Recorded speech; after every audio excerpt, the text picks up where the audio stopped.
दोस्तों स्वागत है आप सभी का हमारे इस YouTube चैनल हाई टारगेट में। दोस्तों आज हम देखेंगे क्लास 10th साइंस का मॉडल सेट। और दोस्तों ये मॉडल सेट आपके बोर्ड परीक्षा के लिए बहुत ही महत्वपूर्ण है। और दोस्तों ये फाइनल एग्जाम का रिवीजन वीडियो है और ये साइंस का 5वां सेट है। तो अगर आप लोग इससे पहले वाले सेट को नहीं देखे हैं तो जाकर के प्लेलिस्ट में देख लीजिए। और दोस्तों इस वीडियो को शुरू से अंत तक जरूर देखें क्योंकि इसमें हम सभी चैप्टर का VVI ऑब्जेक्टिव क्वेश्चन को सिलेक्ट किए हैं। तो आप लोग एक भी प्रश्न को स्किप नहीं करें, आपके लिए एक एक प्रश्न बहुत महत्वपूर्ण है, तो वीडियो को पूरा जरूर देखें। और दोस्तों इस चैनल पर लगभग 3,15,000 सब्सक्राइबर हो चुका है। तो अगर आप लोग अभी तक चैनल को सब्सक्राइब नहीं किए हैं तो चैनल को सब्सक्राइब करके आप लोग हाई टारगेट का मेंबर बन जाइए और बेल आइकन को दबा लीजिए ताकि आपको वीडियो का नोटिफिकेशन मिलता रहे। तो चलिए जल्दी से इस वीडियो को लाइक कर दीजिए। हम लोग पहला क्वेश्चन से वीडियो को स्टार्ट करते हैं।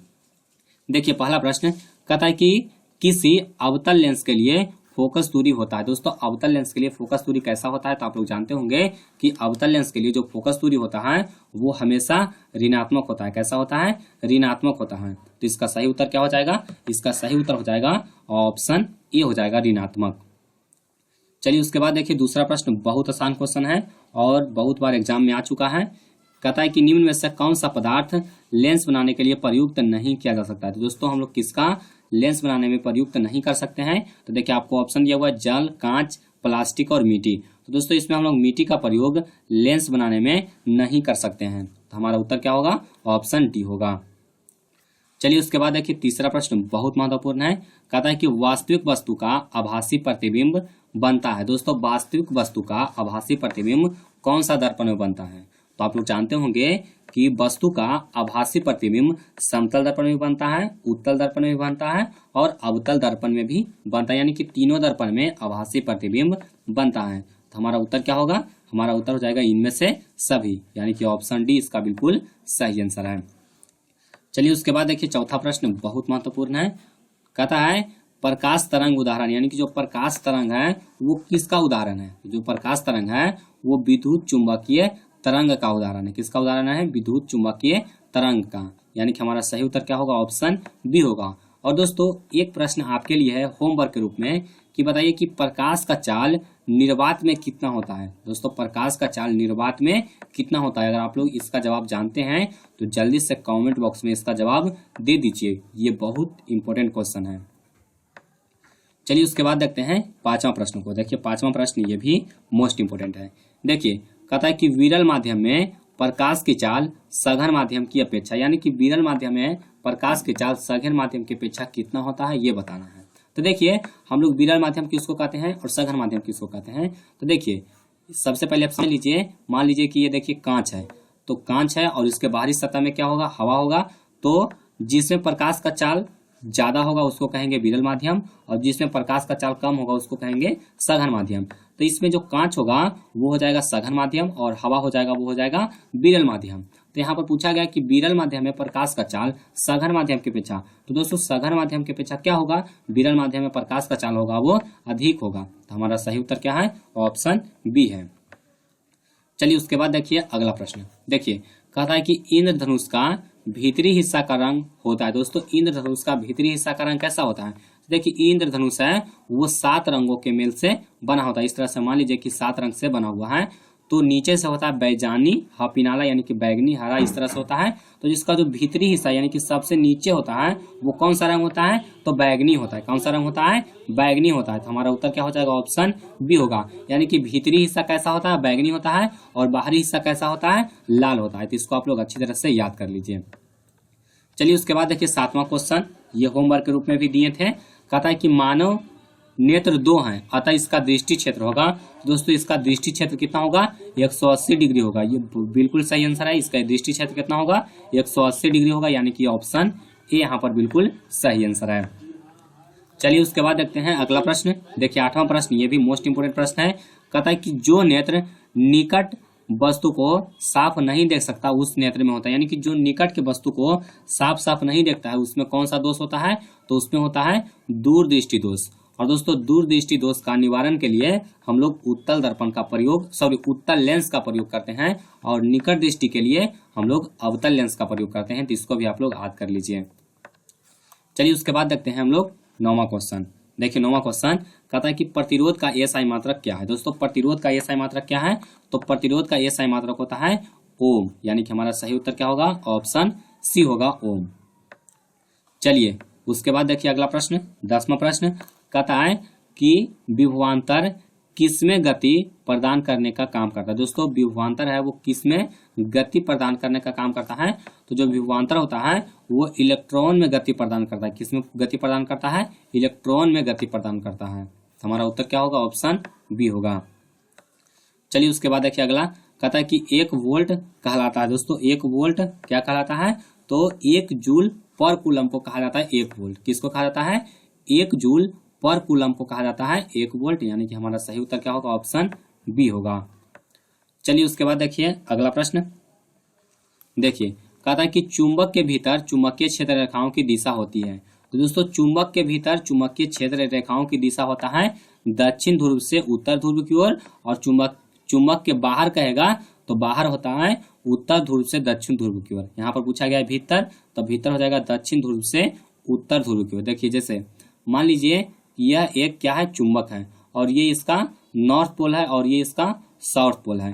तो देखिए चुंबक क्षेत्र के बाहर क्या होगा, नॉर्थ पोल से साउथ पोल की ओर ये होगा। देखिए इस तरह से नॉर्थ पोल से साउथ पोल की ओर इसका जो चुंबकीय क्षेत्र रेखा होगा वो इस तरह से जाएगा। लेकिन चुंबकीय क्षेत्र के भीतर क्या होगा, यह साउथ पोल से नॉर्थ पोल डायरेक्ट आ जाएगा, इस तरह से होगा। यानी कि भीतर क्या होता है, साउथ पोल से नॉर्थ पोल की ओर, और बाहर होता है नॉर्थ पोल से साउथ पोल की ओर। चलिए उसके बाद देखते हैं अगला प्रश्न। देखिए 13 नंबर सवाल कहता है कि विद्युत फ्यूज काम करता है। दोस्तों विद्युत फ्यूज है वो कैसे काम करता है, तो यह धारा के उष्मीय प्रभाव पर काम करता है। धारा के उष्मीय प्रभाव पर काम करता है, यानी कि हमारा सही उत्तर क्या हो जाएगा, ऑप्शन ए हो जाएगा। चलिए उसके बाद देखते हैं लोग अगला प्रश्न। देखिए 14 नंबर सवाल कहता है कि पृथ्वी पर ऊर्जा का सबसे विशाल स्रोत है। तो आप लोग जानते होंगे पृथ्वी पर ऊर्जा का सबसे विशाल स्रोत क्या है, तो सूर्य है। तो हमारा उत्तर क्या हो जाएगा, ऑप्शन सी हो जाएगा।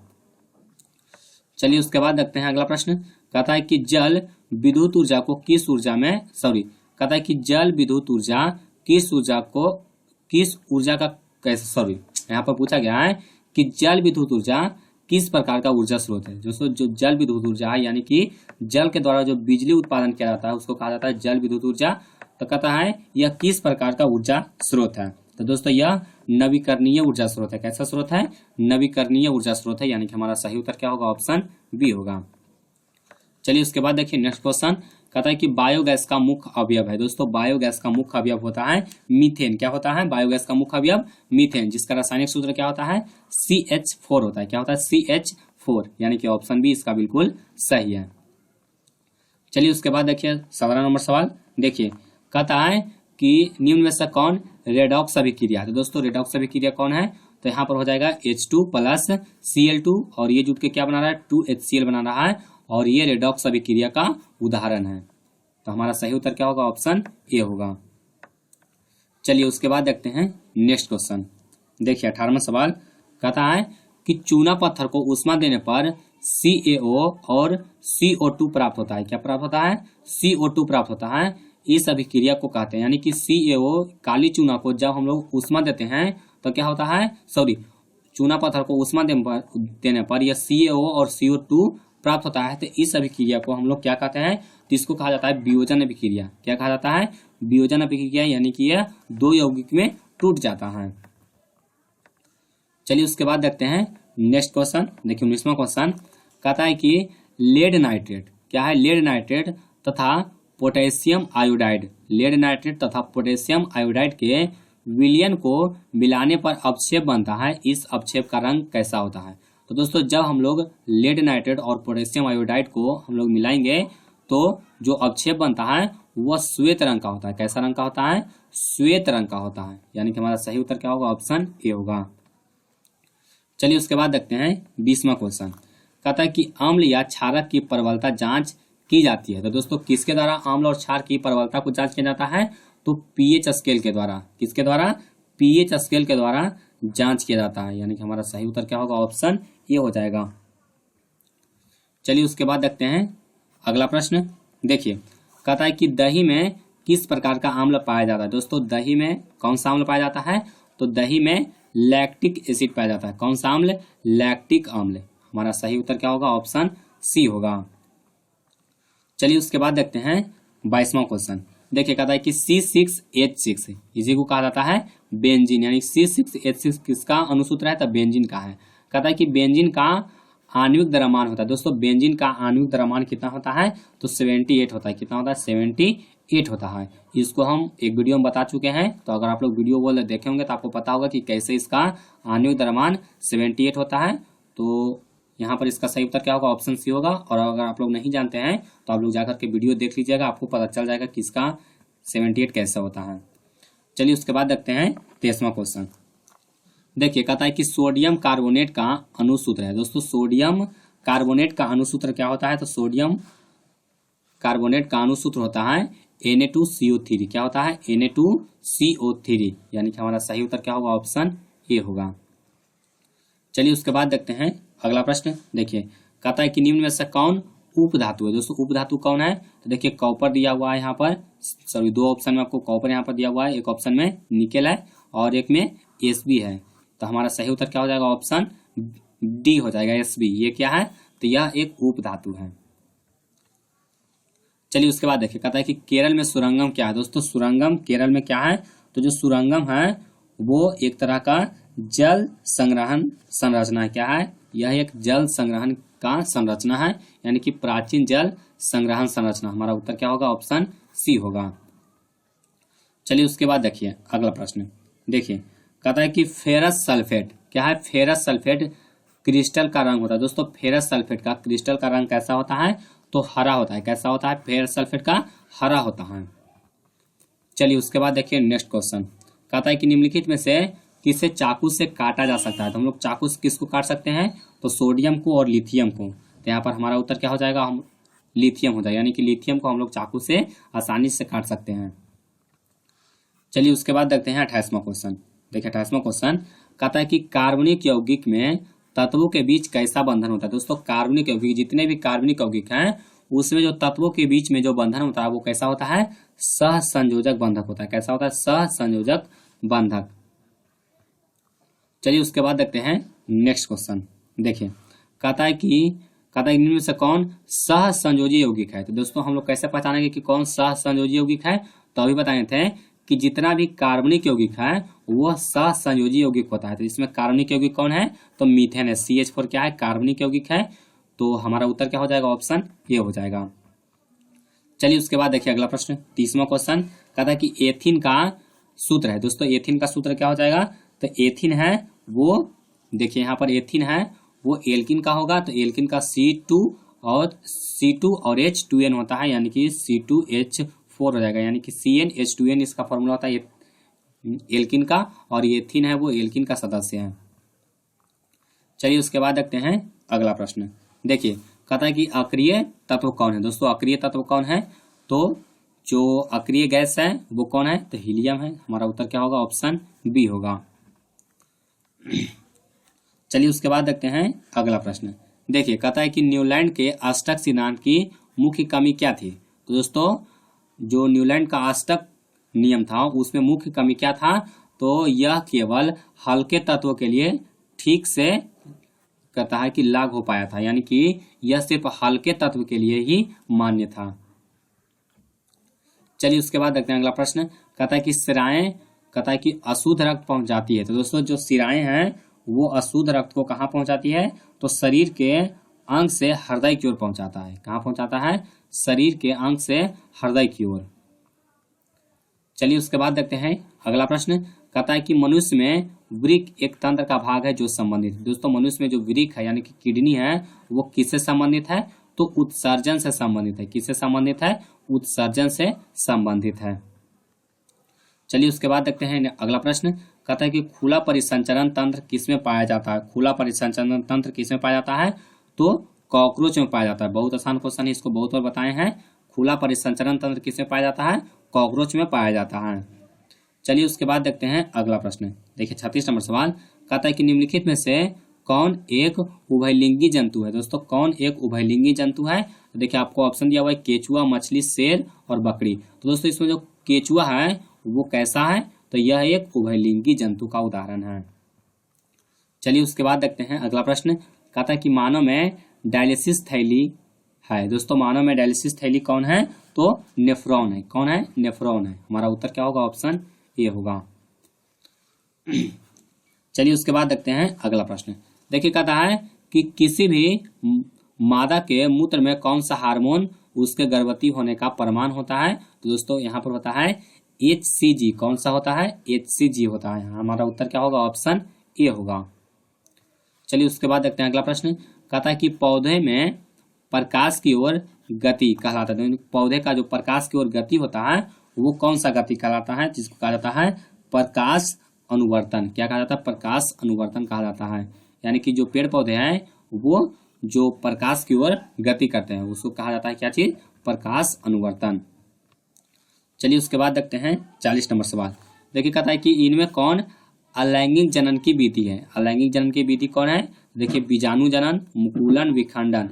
देखिए तीनों है वो किसका उदाहरण है? तो अलैंगिक जनन का उदाहरण है। तो हमारा उत्तर क्या होगा? ऑप्शन सी हो जाएगा। चलिए उसके बाद देखते हैं अगला प्रश्न। देखिए 40 नंबर क्वेश्चन कहता है कि पुष्पी पौधे में लैंगिक जनन किसके द्वारा होता है? दोस्तों पुष्पी पौधे में लैंगिक जनन किसके द्वारा होता है? तो हमारा उत्तर हो जाएगा फूलों के द्वारा। किसके द्वारा होता है? फूलों के द्वारा। देखिए पुष्प मतलब होता है फूल, तो पुष्पी पौधे में किसके द्वारा होगा? फूल के द्वारा होगा।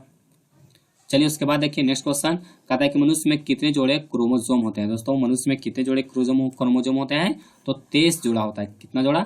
23 जोड़ा होता है। चलिए उसके बाद देखिए 43 नंबर सवाल। देखिए कहता है कि लिंग निर्धारण के लिए कौन सा क्रोमोसोम उत्तरदायी होता है? दोस्तों जो लिंग क्रोमोसोम होता है वो लिंग निर्धारण के लिए उत्तरदायी होता है। देखिए पुरुष में कौन सा होता है? पुरुष में होता है XY और स्त्री में क्या होता है? XX होता है। इसी को कहा जाता है लिंग क्रोमोसोम। चलिए उसके बाद देखिए कहता है कि निम्न में से कौन मैदानी पारिस्थितिकी तंत्र को निरूपित करता है? दोस्तों मैदानी पारिस्थितिकी तंत्र को निरूपित कौन करेगा? तो देखिए यहाँ पर हो जाएगा घास, उसके बाद ग्रेसहोपर मतलब कि टिड्डा, उसके बाद मेढक, सांप और गिद्ध।